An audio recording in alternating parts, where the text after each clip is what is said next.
Okay, so initial thoughts on the Hagon shocks.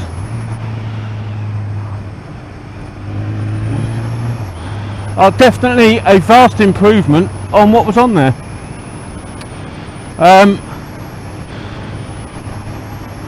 Fairly obviously the springiness has gone. I've got dampening back, and I've got fluid in my shocks.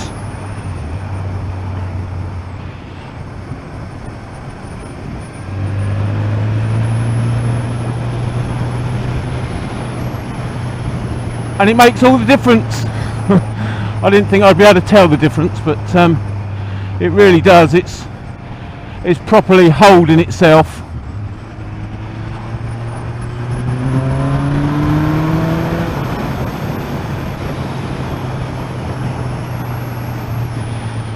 There's not as much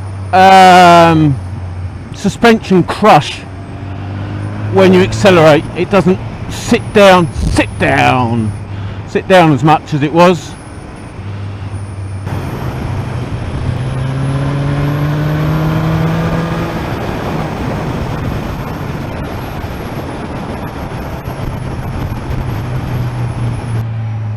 Yeah, I haven't really gone over any decent sized potholes to see if there is any bounce.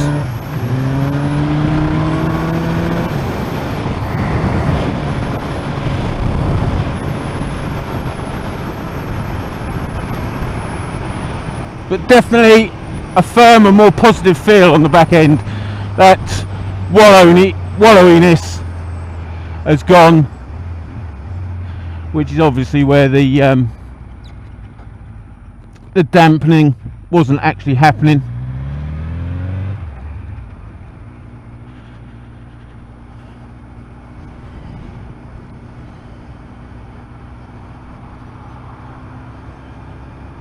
So yes, worth the 200 quid for brand new shocks, as opposed to minimum of 150 quid to get one refurbished, and that's if it only needed seals and oil. If there was anything else wrong with it, like the adjusters or anything, that was an additional cost, so it could have worked out very expensive.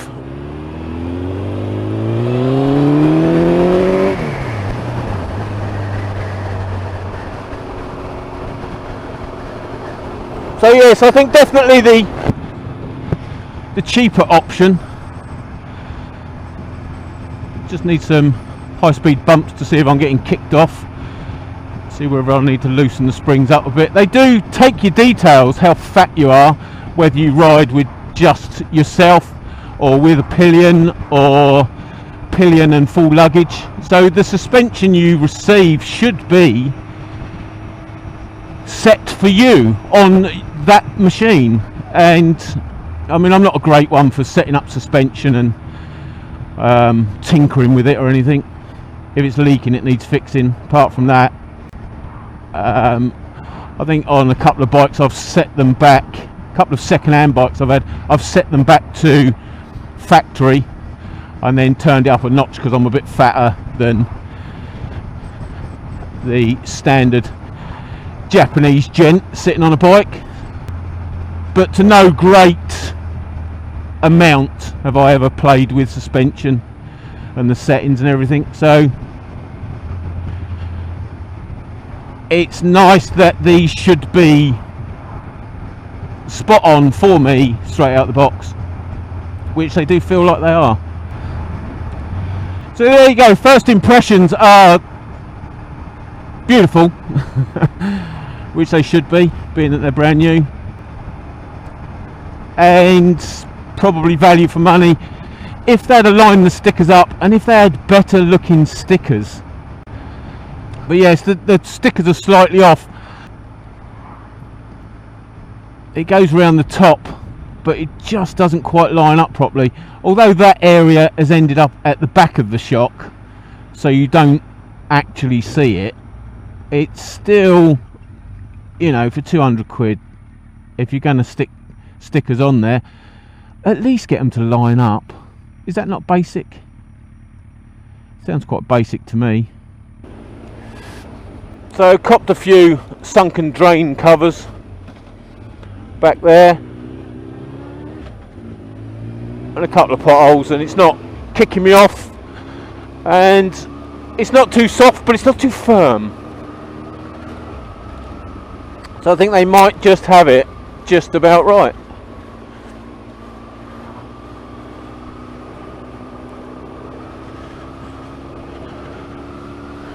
But time will tell.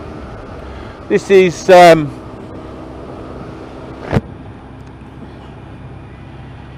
towards the latter part of the year. Certainly more wintry than your bonnet, and with no heated grips. I've only been out about 20 minutes, but my hands are starting to feel it. So yes, a little bit fresh. So come the summer months, the suspension will probably have a bit more of a test. But for now, these back roads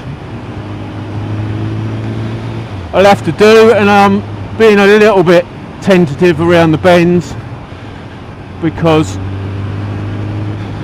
we have had a bit of rain recently, and there could be all manner of shit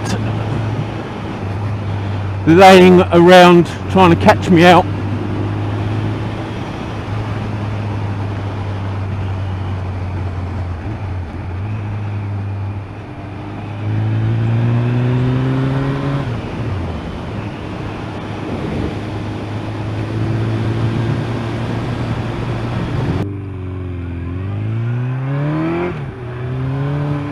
Oh, that's a bit shitty.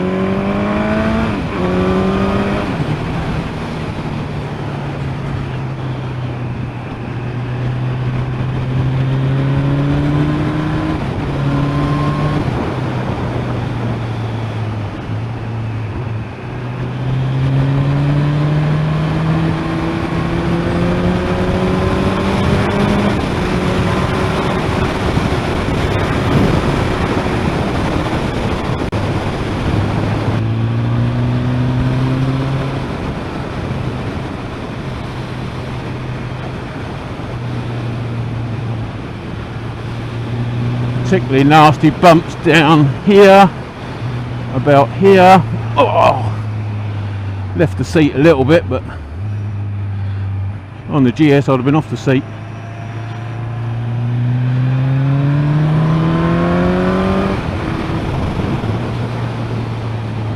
On the Gixxer I'd have been off the seat. V-Strom I wouldn't have felt it at all.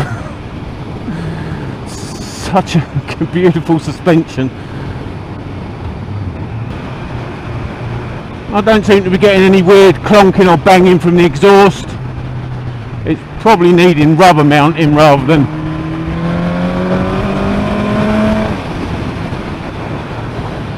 a solid fix, but I'll see how it does.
There you go, not the best test in the world, but fairly decent for me.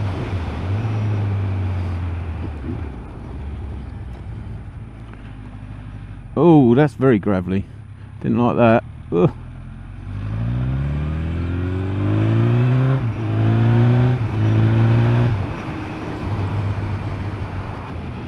This is a particularly bumpy 60-mile-an-hour road. I got a ticket for that. I could drive that. I could do that. I could sit there digging holes. I don't want to. I'm playing on my bike. Yes, this is a particularly undulating piece of road. Are you turning left, or you just left your indicator on?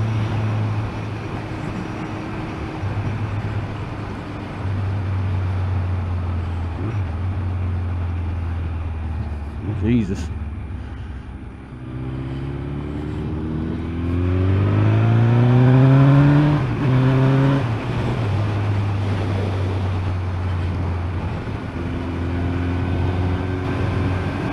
Well, it passes this test, 60 mile an hour down a, well, you must be able to tell, a non-stop bumpy road.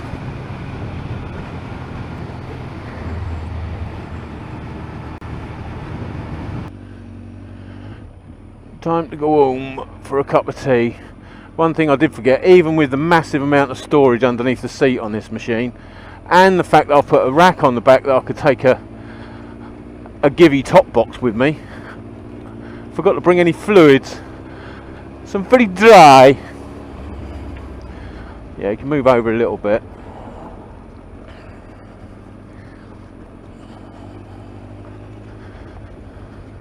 Got to say, they need all the road.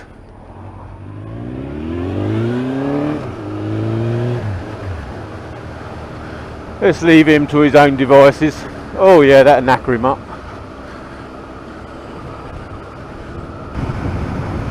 So yes, a couple more bits to do today. But as I say, a cup of tea and warm the cockles of my heart, or the cockles of my heart. As I say, oh. It really is taking it well, the suspension. Quite pleased with that. But yes, that's enough. Back home, cup of tea, warm up a bit, put the heating on in the shed, and then, as I say, a couple of checks on the GSX to do. Mainly just greasing the chain, but checking its tension and checking the oil and stuff.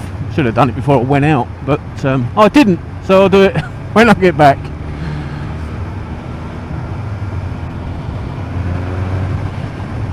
And then bring the V-Strom round into the shed and check the fluids on that, and again give the chain a grease up and all the locks and everything, because as I say, we've had a lot of rain recently and that's bared the brunt of it.